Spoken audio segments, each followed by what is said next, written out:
Financial update. The following stocks, which are all international in basis, have an effective value of zero. We'll run our program to deal with IRA and meet IRA requirements. Trust me, I can figure it out. These are the following stocks. 1. NVIDIA now has an effective value of 0. 2. AMD Semiconductor now has an effective value of 0. 3. Sega when United States Relay has an effective value of 0. Sega Japan, of course, is not affected. There is no Nintendo presence stock.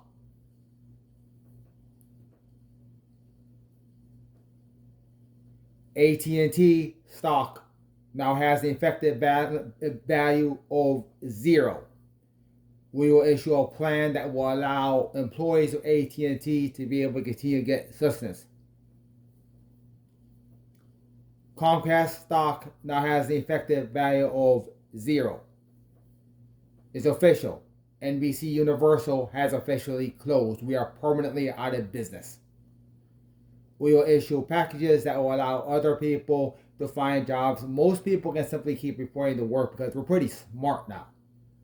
This is an ongoing exercise to eliminate senseless media use in the United States. What's going to happen is basically every gaming system is just going to stop working. So you have the following options. You can use retro if you have the knowledge necessary to implement the technology game yourself. Of course, that's most games and most brain people. You can enter the exercise program, which we're going to talk about if we get these battery things working. But that's basically it. You simply will not be able to download these games anymore. I am sorry to say, but Steam accounts are valueless. Of course, that happens all the time. They know that's just a general thing on Steam anyway. The Steam store will soon be offline, or at least it won't work. Also, I'm told that normally it doesn't work anyway. From this point on, the way you play video games is you install on an offline system. Attempting to use online integration or sign-in methods will not work. The following should be noted. This does not actually affect Google Chrome, please. B, there's no reason to believe you're actually playing against anybody, please. Seriously. Please. Example, I have Genshin Impact installed on the phone. I tap the Genshin Impact icon. The app should say, server not available, and never leave that state. Example, I have an Xbox One system. I turn the system on, it should say no connection and never leave that state. I will force some companies to give you kits which will allow you to run the system as sanity. You put the disc in to play it, please.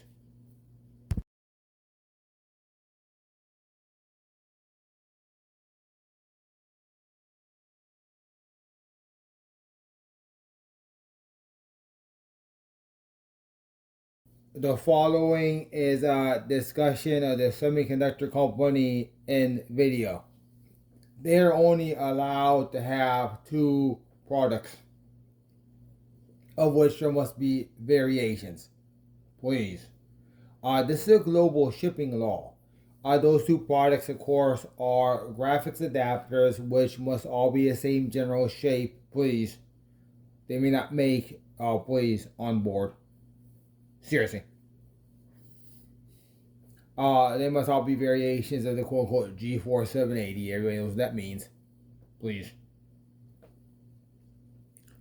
Or they must make software, but they don't make software. There's no reason to believe that NVIDIA produces any software. It should be noted that NVIDIA produces no drivers. Therefore, the only thing they actually produce is a hunk of metal. I don't see any evidence that anybody at NVIDIA understands how that hunk of metal is made. They don't make anything. and therefore are not qualified as a business in the world markets, please.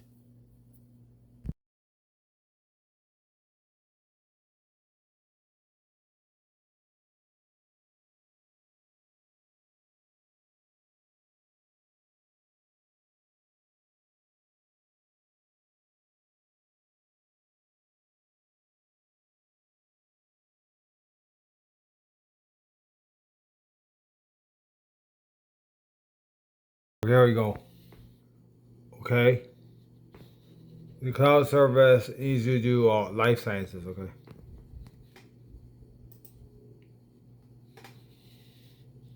Um. Yeah, I just died.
Okay.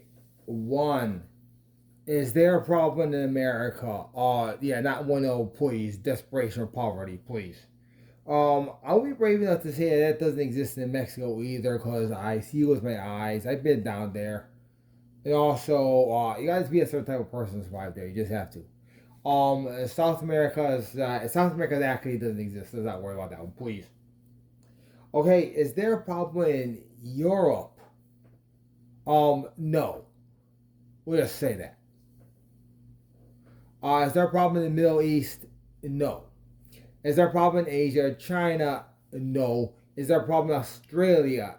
No. Is there a problem in Greenland or the ilk? No. Now, I'm not going to say a certain word, but I'm going to look at a certain area.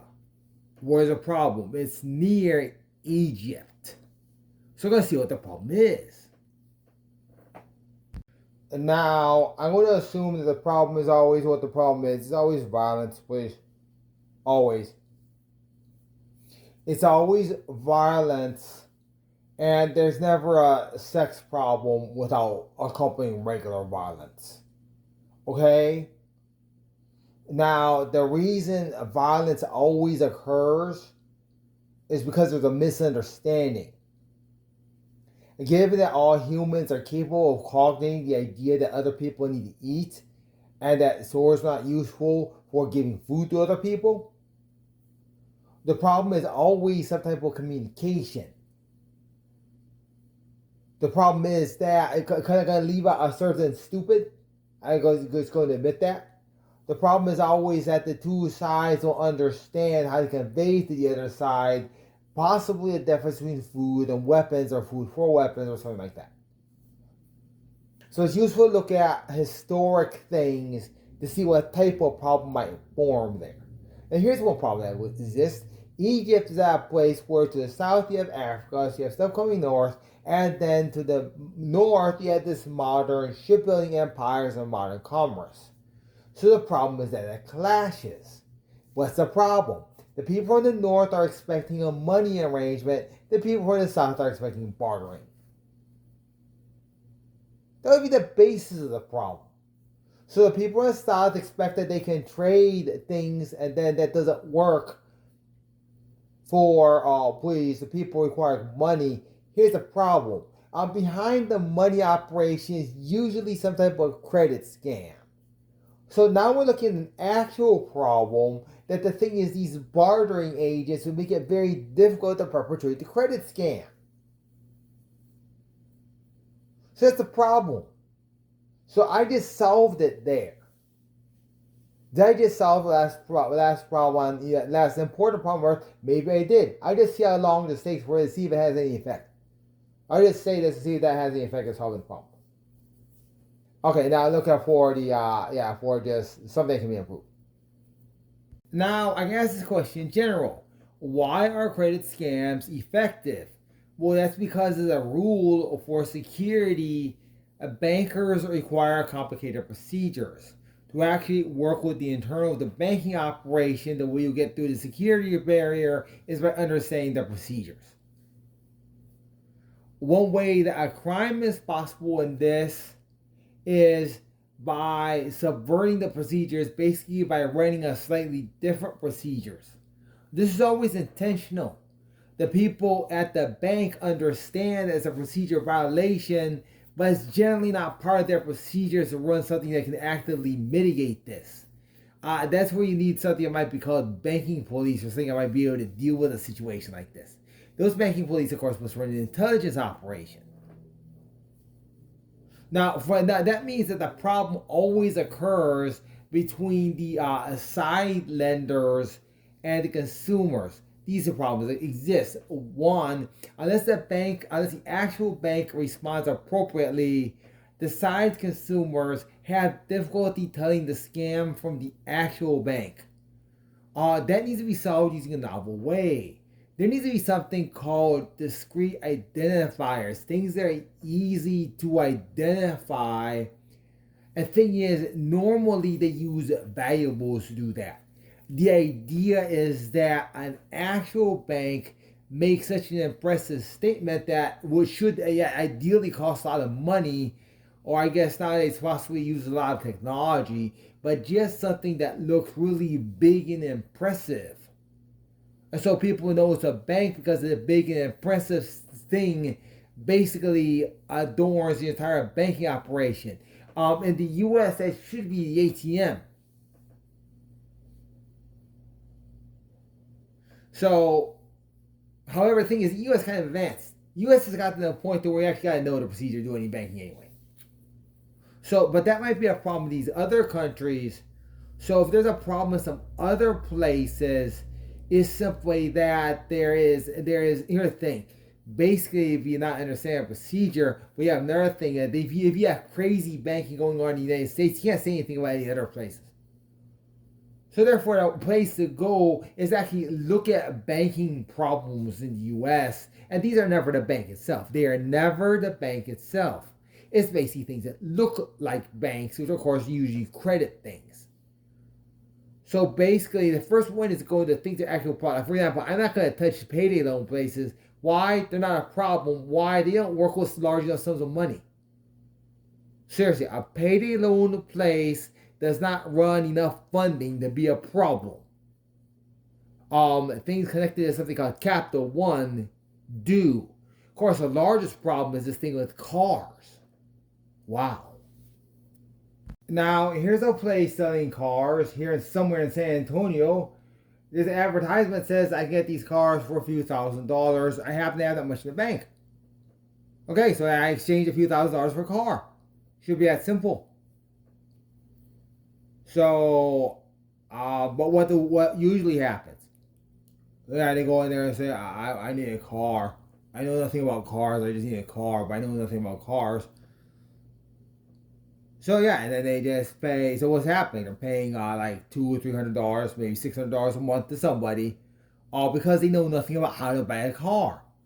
So what is that? That payment, that $600, $700 a month, is to pay somebody, to basically provide the service of setting up ownership of a car for someone who doesn't want to know how it works.